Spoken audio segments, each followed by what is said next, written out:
Hello, kamusta po? Kamusta ang Hello. bawat isa? Kamusta? Pero mga kuya, ito na nga eh. Pwede po bang may isasangguni po ako sa inyo? Oo. Kasi po, yung kaibigan ko tumawag. Sabi niya, Tosca, ano ba to? Na-scam ako. Sabi niya, talaga na-scam ka? Bakit? Order ba mo ka ng cellphone online? At ang nakalagay doon, ang feature nung cellphone, meron siyang feature na zoom in, zoom out. Maraming mga feature. Paano mo nasabing, scam yun? Biruin mo yung wala talagang zoom in, zoom out. Sabi ko, bakit? Kasi para mag-zoom in, lalapit daw ako sa camera. Tapos mag-zoom out. Ang ginagawa. Style ko yun, style. Scam ka nga. Puso. Tapos mga kuya, may kaibigan pa ako. Sabi niya, naku, tapos ka na-scam ako. Sabi ko, bakit? Umorder ba naman ako ng laser printer? Sabi ko, mahal yun na. O ano nangyari? Ano nung dumating?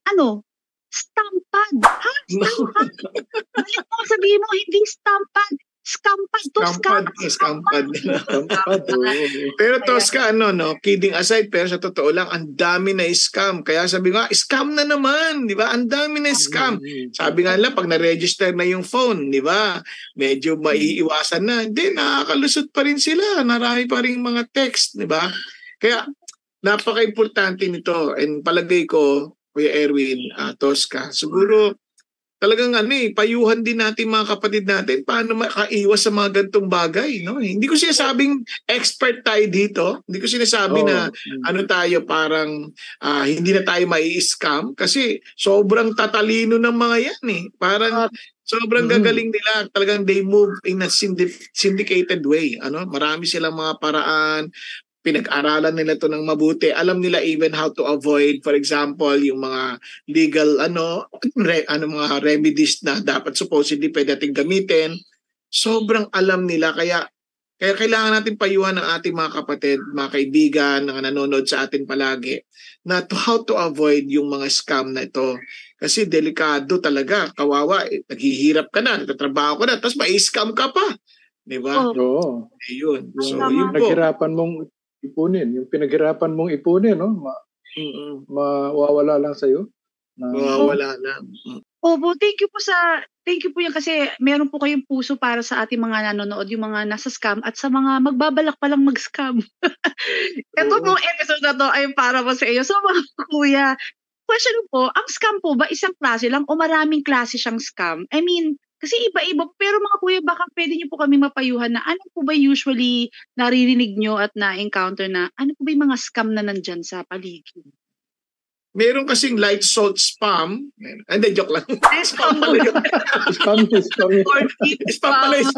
Spam ba? Hindi, low salt spam pala yun. Sorry. Ano ko yun? Yung scam kasi, plain dishonesty, lahat ng panloloko, scam yan eh. Whether, nauso lang yung scam dahil sa pera. Yung pera, yung bebentahan ka, yung commerce, dyan nauso yan. Pero lahat ng klaseng panloloko, scam yan.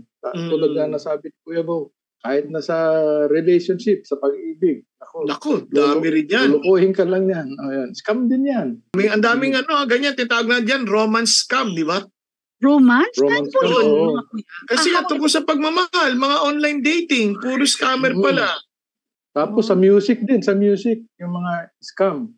Yung mga kumakanta, ang favorite song nila, Scam Together. Wow. Okay pa, galing. Hindi scam yan.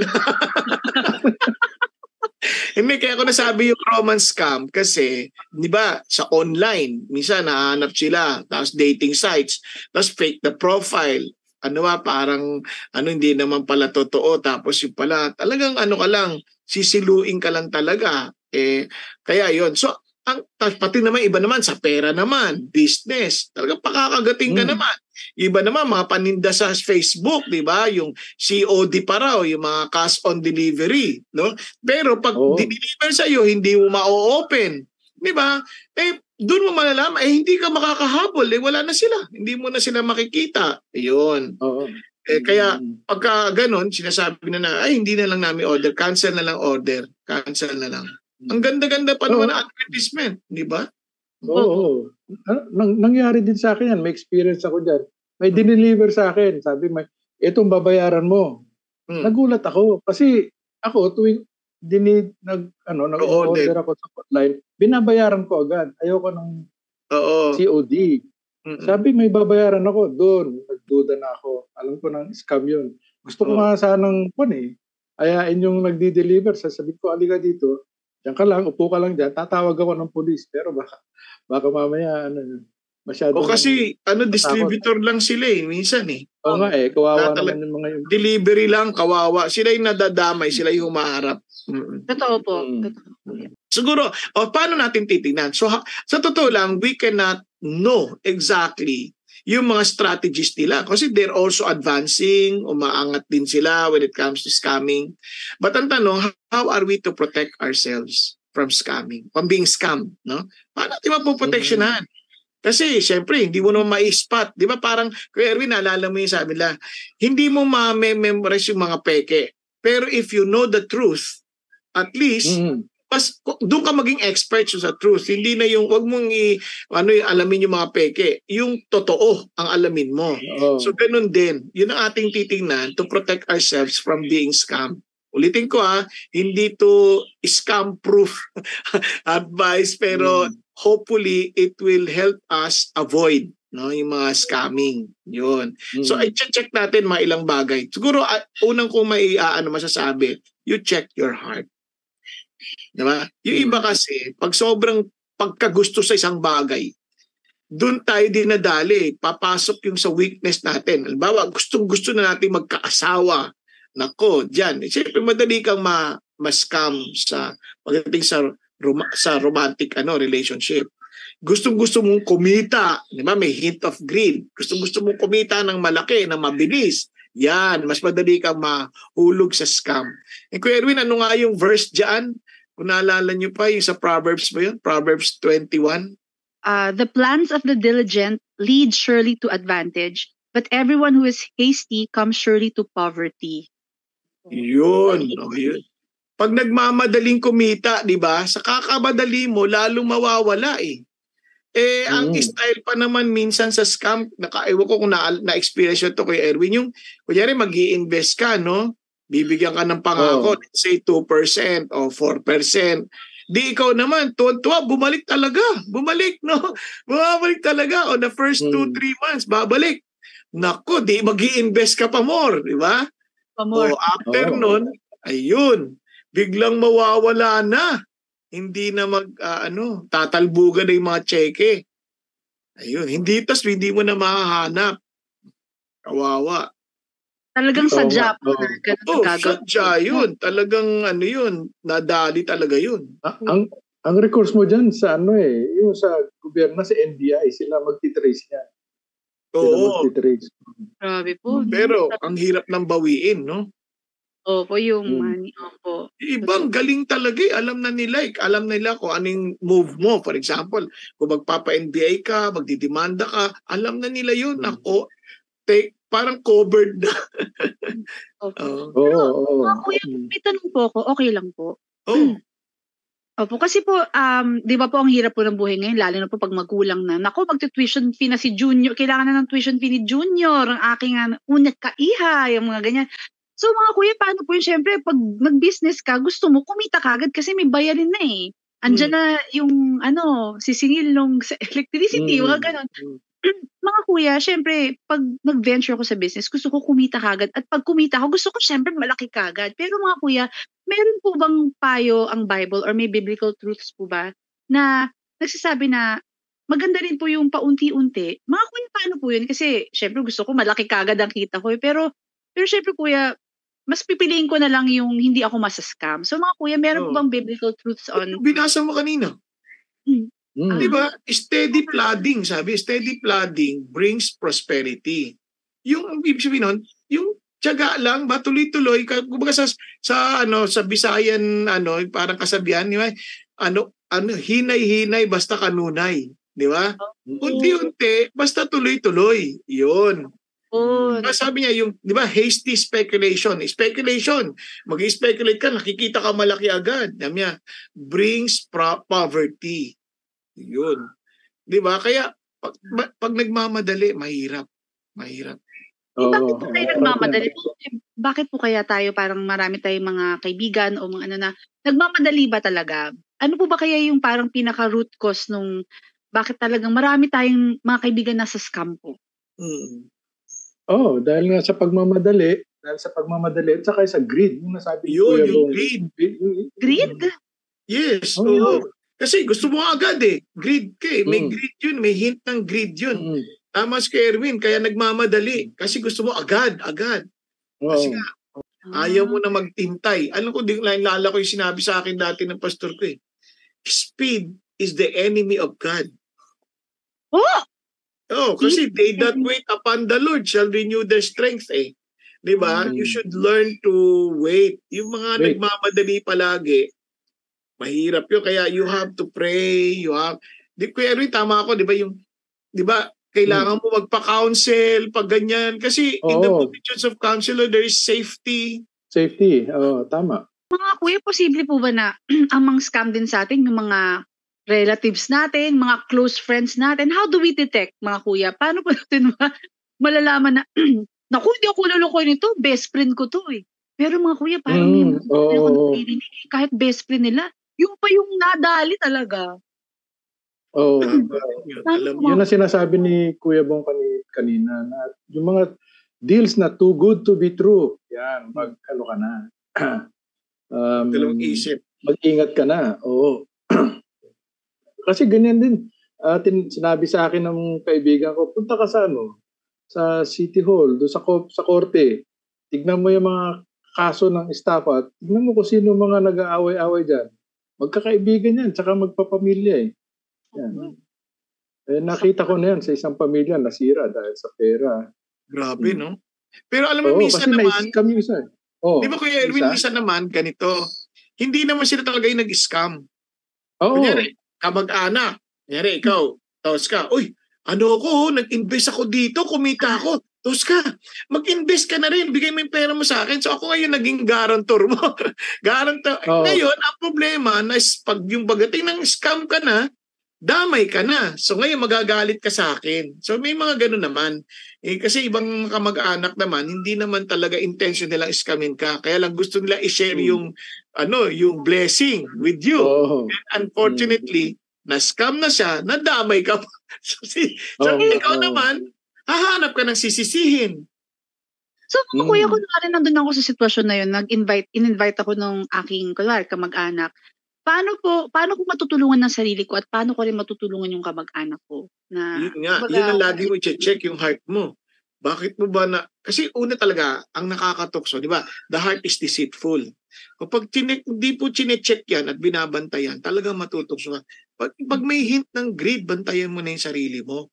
Kasi, ba't ka nagmamadali kumita? Kaya, pag sabi nga ni Kuya Erwin, too good to be true. Teka muna, inalo ka ng kamag-anak. Uy, ingat ka dyan.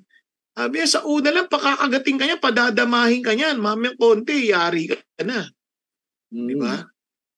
Biglang mawawala na yan. Kasi naghulog ka na ng marami. So, dapat, makikinggan mo yung kamag-anak mo, wag ka, alam mo, totoo to, nakatanggap ako eh. Di, sasabihin ng kamag-anak mo, nakatanggap ako, totoo to. Ayun. Ikaw naman, check mo heart mo, teka muna. Nabubulag ata ako dahil gustong kumita rin eh. Pero alam mo sa puso mo, hindi yan tama. Kasi pag mataas masyado interest, parang imposible. Kunyari, 2%, 3%, 4%, sobrang yun, imposible yun. Ibig sabihin, yung pinaka-businessman, hindi naman papayag na ang kita niya 4% din o less pa. Siyempre, mas malaki dapat yung kanya, tama? Saan ka naman kukuha ng business na at least kikita ka monthly ng 10%? Opo. Inflation rate ka hanggang 7.2 karamihan. Average 7.6.2, di parang malabo na yung 10% monthly.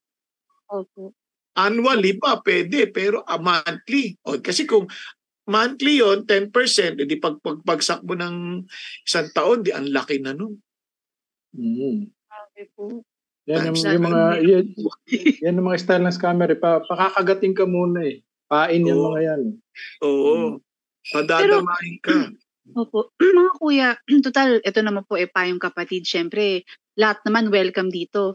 Okay na po bang tanungin kung kung sakali pong may nanonood man na nang sa scam na ngayon o sila yung nagsa-scam actually or pinaplano pa nilang mang-scam ng kapwa nila, ano pong maipapayo nyo sa ating mga nanonood? Kung sakaling meron man na ginagawa na nila yun ngayon sa kanilang kapwa. Mawawala din yan eh.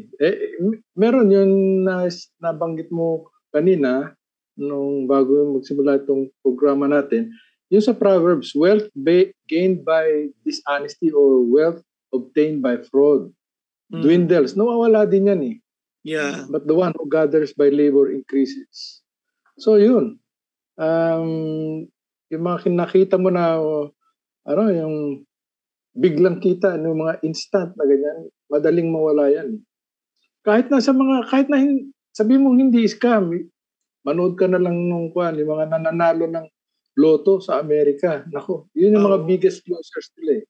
Pag biglang, alam mo yung mga biglang yaman na yun, hindi kasi sila naturuan ng mag-handle ng pera. Pag nakaano sila ng maraming pera, kung saan nila nilalagay, ginagasta, nag-aaway-aaway ang pamilya, nasisira yung pamilya, mga iba nakukulong pa eh. Oo. Kaya whether yung wealth mo, yung sudden wealth, ay galing sa scam o sa gambling na ganyan, ikaw lang pahihirapan mo lang sarili mo. Yes. Maganda yung unti-unti mong naipon. Oo. Talagang yung bang madadama mo yung yung alam mo yung blessing na yun. Dahan-dahan, no? Yung dahan, oo. Kasi yung bigla mong kinita, wala, biglang mauubos yan. That's true. At saka ang problema sa scam, hindi mo naman niloko yung tao eh. May Diyos na nakakakita. Una, niloloko mo yung sarili mo. Di ba? Kasi parang makakatakas ka sa Diyos. Hindi ka naman makakatakas sa Diyos eh. So, ngayon, okay lang. Paano sa eternity? Kanyari, lalo kung mahal mo yung tao, ginawang ka ng mabuti, tas niloko ka. Ano sabi sa Proverbs niyan? Parang pagka sinuklian mo ng masama, sabi niya, yung tabak hindi naaalis sa'yo. Naalala niyo kay Erwin, no, sa Proverbs? Diba? Na parang kasama na yan sa buhay mo. Oo, hindi ka na tatantanan. Walang nakakalusot na ganyan. Ewan ko, siguro hindi na lang natin nababalitaan ng mga iba, pero ako sa tingin ko, personally, walang nakakalusot na ganyan. Kasi tignan mo na lang yung isa sa mga pinakamalaking scammer dito, yung mga sino ba to? Bernard Madoff, yeah? Yung si Madoff, ayun. Yung mga Ponzi scheme na ganun, daming nag-suicide dahil doon. Nabilanggo din siya. Yung mga ganun ba? Parang may araw ka din. Yung mga get rich quick. Ay, nako. Iwasan ninyo. Kaya yun ang babantayan. Mga babantayan ninyo. Kasi yung sa scamming, ganun naman talaga eh. So, ulitin ko check your heart. Free of greed dapat. Free of greed. Huwag ka magmamadali. Ayun. Tapos pangalawa, be wise as serpent and meek as dove. Ano ibig sabihin? Marami magpapanggap Christian. Marami magpapanggap na mabait, kaibigan. Yun ang kasi minsan pag kaibigan mo na yun, bababa na yung radar mo. Ibig sabihin, hindi ka na basta mapagbigay ka na lalo, open ka na. Kasi baba na yung radar mo eh. Doon dadali.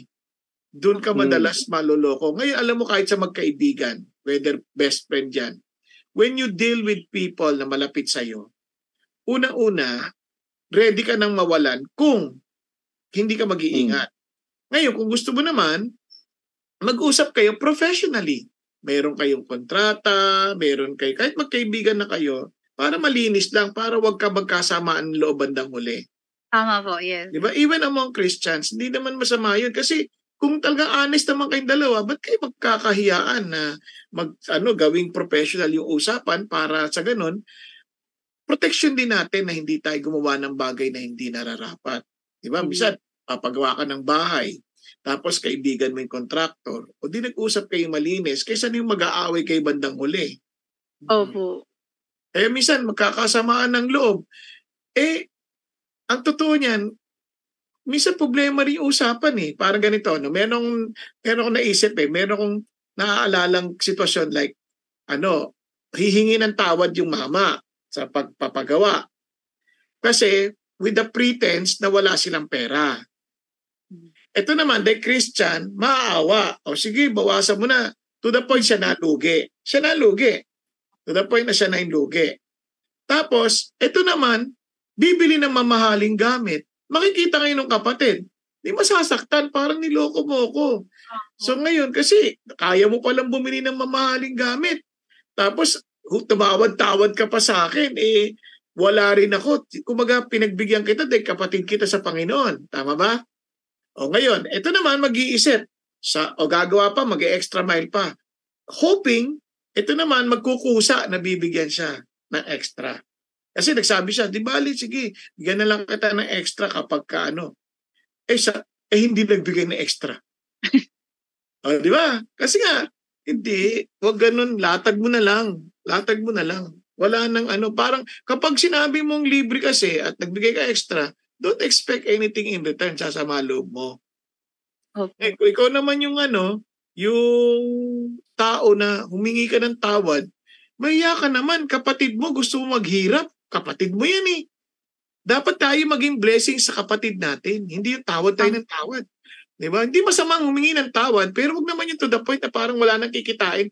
Kumbaga, kung bibili ka rin naman sa iba, babayaran mo din naman. Yan, kapatid mo. Di bayaran mo na siya ng tama kasi, kaysa naman mamatay yan, ikaw pa dahilan. Kaya tuloy, tawag na sa mga kapatiran, katipiran Ganyan. Pero mga kuya, may naalala po ko storya. Kasi meron po kasing paano nagsa-start siya na business. Tapos, sabi niya, kuya, pwede bang tulungan mo kung i-refer mo ko? Syempre, kuya, sige, i-refer kita. So, ni-refer naman sa kaibigan, ganun. Kaso, problema, tinakbuhan ho yung yung pinag-referan. Opo. So ngayon, yung kliyente, bumalik na yun sa kuya. Sabi niya, tinakbuhan ako, paano? May kinukulit ngayon yung kuya. So yung kuya na-stress tuloy, parang, ano ba yun? Ako na nga tumulong, ako pa yung napeperwisyo. So, may mga ganun din po mga kuya na maganda naman yung hangarin mo, pero minsan, yung tinutulungan mong tao, ikaw pa yung napapahama ka tuloy lalo. So mga kuya, question ko lang po is, para po sa ating mga nanonood, sa mga na-scam na, naloko, kung ano man po ang mga na-hurt, ganyan, ano po maipapayo niyo po sa kanila mga kuya na kung gusto nilang gumante, ay nako, gagantihan ko, grabe, nawalan ako ng maraming money, ganyan, mga kuya. Ano po maipapayo niyo po sa ating mga nanonood o manonood pa na na-scam na po? Ano po ba ang dapat nilang gawin? Pero siguro, bago natin sagutin yan, gusto ko muna sabihin sa inyo, one, gusto ko na i-summarize, check your heart. No form of greed. Tapos pangalawa, be wise as serpent and meek as dove. Kumbaga, kahit magkakapatid tayo, be objective. Gamitin mo yung isip mo. Kasi lagi nisip, by faith, prayer na lang. And the Holy Spirit gives us sound mind. So, hindi yan sinabing aalisin niya yung mind mo. Bibigyan kanya ng sound mind. Diba? So, sa madalit salita, gamitin mo rin and learn and ask people who have gone ahead of you. Kasi kahit ako, nagugulat ako sa mga iba ko nakakausap na counselor na alam nila bago pa po mangyari. Kumbaga, ibig sabihin, amoy pa lang, alam na nila problema. Parang gano'n. Sobrang, kaya hindi masamang magtanong kasi lalo kung bago pa lang dyan, mga scam dyan, katulad ng mga Yamashita Treasure, scam yan, di ba? Yung parang hukayin yung lupa mo, tapos mag-i-invest ubus na pera mo, mga ganyan, lumang tugtugin na yan, di ba? Kumbaga, huwag tayo mas papaskam na nakikita ng mga piloto sa aeroplano yung kung saan yung mga sites na yon. Di kung totoo yan, di nahanap na sana. Di ba? Maaaring may katotohanan pero yan, long shot. Kung hindi mo naman yan ang business mo, mag-treasure hunt, wag na lang. O ka na lang, relax ka lang. Kasi ang karamihan ng tao, kumikita, gagamitin ang pera ng iba. They know how to use people's money para to earn for themselves. Wala silang ilalabas, ikaw lahat maglalabas. Yung mga ganun tao, bantayan nyo yan. Hindi mabuti kasi yun Kasi nga, yes, you may have the idea, it's good, pero wag mong takbuhan yung kapwa. Kasi mauubusan ka ng kaibigan.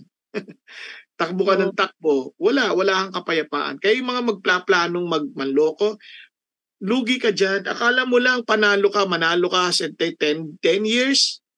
But what about eternity? Ay, Diba? Reputation is better than gold. Sabi nga nila. Amen. Oo. Pag nasira yung pangalan mo, your good name is better than gold. Kasi kapag nasira na yan, pero sa Ecclesiastes, good name is better than good perfume. Yan ang ginamit. Pero sa totoo lang, your name is wealth. Protecting your name is wealth. Kaya when people try to destroy your name, just continue to live in integrity. Kasi your character will defend you. Because our God will never forget. Diba? He will protect us. Diba? So yun. So yun, kaya importante yung be wise as serpent and meek as dove. And of course, always pray. Always pray. Kasi demonyo kalaban mo spiritual warfare yan. Ilalayo ka niyan sa Diyos Pag nasilo ka diyan, pag nasilo ka diyan, nakakalimutan mo na yung mga spiritual responsibility. Pag naloko ka naman, lalo mo rin makakalimutan yon kasi isisisihin mo pa ang Diyos. Maghahanap ka ng masisisi dyan sa mga yung pagkalugi. Yan. Tapos, sobrang iniisip mo nang iniisip, nakakalimutan mo na mag-pray o magsimba, yung yan. So yan, tama si Kuya Bong. Spiritual warfare yan. Inilalayo tayo ng kaaway dahil lang sa pera. Yes. Kaya anong gagawin pag naloko ka na? Ayun nga po. Paano po yun? Be responsible. Una, huwag mo nang habulin yung nawala. Mag-focus ka na lang sa anong papagawa ng Diyos from there. Take it as a tuition fee. Tapos, kasi yung pera kikitain naman yan. Ganda. Ayun nawala, huwag mo na masyadong habulin kasi mauubos ng oras mo doon. Kumikita ka na lang ulit. Yung nga lang, may iba mahal ang tuition fee Di biro. Ako 300 million ang tuition fee. Ang mahal. Pero nakabawi sa awa ng Diyos. Hindi niya nabawi yung 300 million, but at least nabuhay siya ng normal. At dahil nga sa nangyari sa kanya, naging Christian siya. Naging nagpasakop siya sa Diyos, tinulungan naman siya ng Diyos makabawi kahit paano. Naging normal ang buhay niya. Ayun. Mga kuya, thank you po. Ang dami ko natutunan, mga kuya. Actually, mga kuya, ang natutunan ko po talaga sa mga nasabi nyo is, syempre, andyan na po yung mga nanluloko talaga. I mean, given naman, di ba? But, yung nagusto ko po yung sinabi nyo po na, be shrewd as serpents and innocent as doves. And I believe po, mga kuya, na magagawa ko yung pag magpipray ako at syempre, hingi po ako ng advice. Di ba, with many counselors, victory is made. So, mga kuya, salamat po. Kasi doon pa lang po sa mga payo nyo na yun, talaga pong makakatulong po na hindi ako, alam mo, medyo makaiwas po tayo sa mga basta, Opo, at actually, isa po nating kaibigan, nagbigay din po siya ng insight na, kunwari, may nag-PM sa inyo sa Facebook, humihiram ng pera, mag-video call na lang kasi baka hindi siya, baka Facebook, di ba po? So, maganda po yung may mga ganyang naririnig ng mga payo. Nakakatulong po talaga. Kaya mga kuya, maraming salamat po. At mga kuya, halito na po tayo sa ating portion.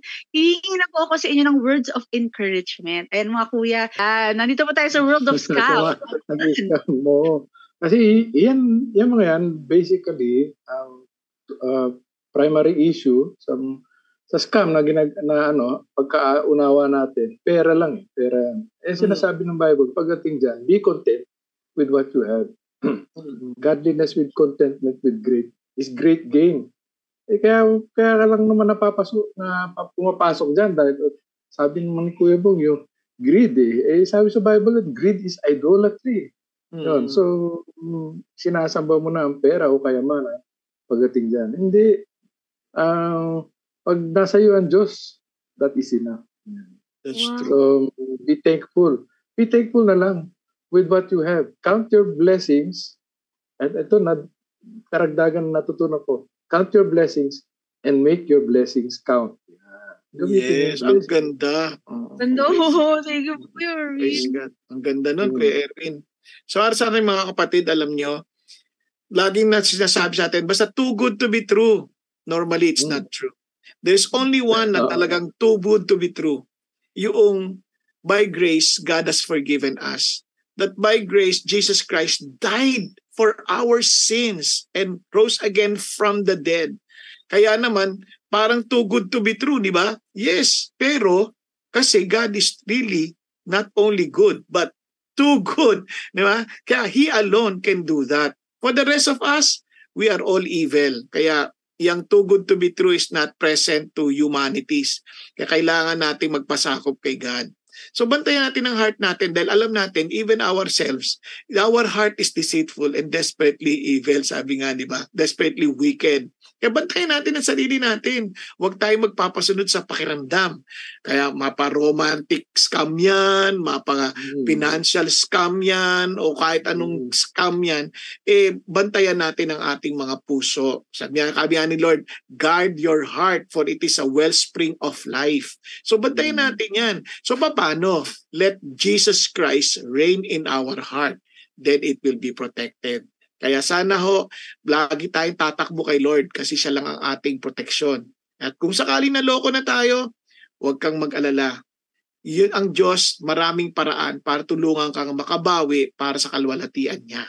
Kaya matuto ka ring alalahanin mo yung mga kapatid mo. Ngayon, yung mga nagpapakilalang Christian, hindi yan magiging excuse na parang, pwede na to, makikinig na tayo, pwede na tayong wala na yung mga kontrata, wala na yung mga issues na yun kasi Christian naman. Di mas matakot kayo doon kasi they are not afraid to even use the name of God to fool and to scam people. Kaya sa atin, as I've said, sabi ng Panginoon Jesucristo, be wise as serpent and meek as dove. Yan po, maraming salamat and God bless you all. Yes! Mga kuya. Yan pa sa ating mga kapatid. Sana po nakatulong po talaga ang payo ng ating mga kuya. Kaya ingat-ingat po tayo sa mga scammers. Wala pong magandang maidudulot yan. Kaya, ayun po. So mga kuya, ito na po. Ang exciting part. Sasabihin na po natin ang ating tagline. Umulan! Umaraw! Bumagyo! Kung kaya, kailangan nyo ng payong. Yan, meron kaming payong kapatid! Kapatid! Yay!